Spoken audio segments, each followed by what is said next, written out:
بعض نفلی نماز میں تین قسم کے نام ہیں، ان کو سمجھیں۔ بہت سے لوگ مخلوط کر دیتے ہیں، ان چیزوں کو سمجھ نہیں پاتے۔ اشراق کی نماز، چاشت کی نماز، اوابین کی نماز۔ سنا ہوگا آپ نے نام، یہ سارا مشہور نام ہے۔ بہت سے لوگوں کو پتہ نہیں اوابین کیا ہے، چاشت کب پڑھتے ہیں، اشراق کب پڑھتے ہیں۔ ان نمازوں کو سمجھیے، اشراق، چاشت اور اوابین۔ صلاۃ الضحیٰ جسے چاشت کی نماز کہتے ہیں، اور صلاۃ الاوابین، اوابین کی نماز، یہ دونوں ایک ہی نماز ہے۔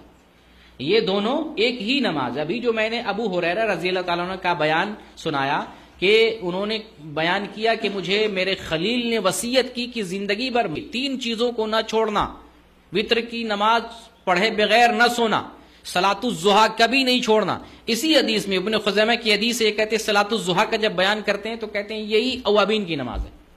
اس حدیث میں مذکور ہے کہ یہی اوابین کی نماز ہے۔ تو چاشت کی نماز اور اوابین کی نماز ایک ہی چیز ہے، دو الگ الگ چیز نہیں۔ کم سے کم 2 رکعات ہیں، زیادہ سے زیادہ 8 رکعات ہیں، زیادہ سے زیادہ 8 رکعات۔ نبی کریم صلی اللہ علیہ وسلم فتح مکہ کے موقع سے 8 رکعات صلاۃ الضحیٰ پڑھتے ہیں، 8 رکعات۔ اس حدیث میں موجود ہے باقاعدہ صراحت کے ساتھ کہ نبی کریم صلی اللہ علیہ وسلم نے 8 رکعات صلاۃ الضحیٰ ادا فرمائی ہے۔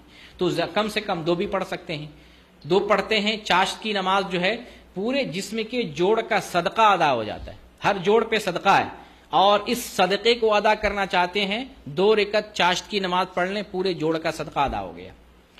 تو صلاۃ الضحیٰ اور صلاۃ الاوابین دونوں ایک ہی نماز، الگ الگ نہیں ہے، ٹھیک ہے۔ اشراق جو ہے تھوڑا سا اس کو سمجھنا، اشراق کی اگر فضیلت لینی ہے تو کیسے پڑھنا ہے؟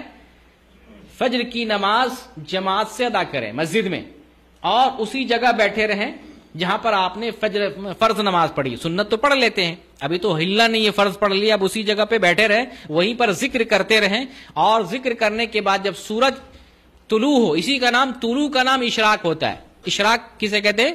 سورج طلوع ہونے کا نام اشراق ہے۔ آپ دیکھتے ہوں گے مسجدوں میں بینر بورڈ لگا ہوتا ہے، اشراق، اس کے بعد جو ہے ظہر کا وقت، عصر کا وقت، مغرب کا وقت۔ یہ جو اشراق ہے، سورج طلوع ہو رہا ہے، تو اس میں ٹائم لگتا ہے۔ کبھی سنا آپ نے؟ اس میں ٹائم لگتا ہے سورج بلند ہونے میں۔ اشراق کے بعد جب سورج بلند ہو جائے اب آپ اشراق کی نماز پڑھیں گے، اشراق پر نہیں۔ اشراق کی نماز اگر پڑھنا چاہتے ہیں کیسے پڑھیں گے آپ؟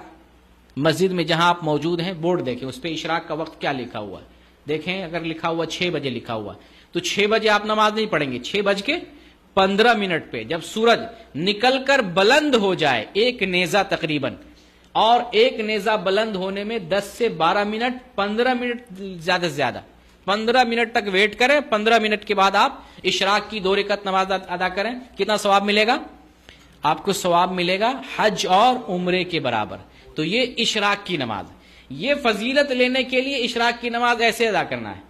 اگر آپ ایسے اشراق کی نماز ادا نہیں کرتے ہیں، آپ جگہ چھوڑ دیے، جماعت سے نماز نہیں پڑھے، جیسے عورتیں گھر میں نماز ادا کر رہی ہیں اور جو ہے سورج نکلنے کے بعد ادا کر رہی ہیں 2 رکعت، یہ چاشت کی نماز مانی جائے گی، ہر جوڑ کا صدقہ ادا ہو جائے گا۔ اشراق کی فضیلت کے لیے میں آپ کو بتا دیا کہ اس کے لیے شرط ہے فجر کی نماز جماعت سے پڑھیں، اسی جگہ پہ مسلسل ذکر کرتے رہیں یہاں تک کہ سورج نکل کر بلند ہو جائے، اب 2 رکعت نماز ادا کریں، یہ اشراق کی فضیلت آپ کو ملے گی۔ ورنہ اس کے بعد نماز پڑھتے ہیں، اس طرح سے نہیں پڑھتے ہیں قید کے ساتھ، اس کے بعد کسی بھی وقت پڑھتے ہیں تو چاشت کی نماز کہلائے گی۔ اور یہی چاشت کی نماز کون سی نماز ہے؟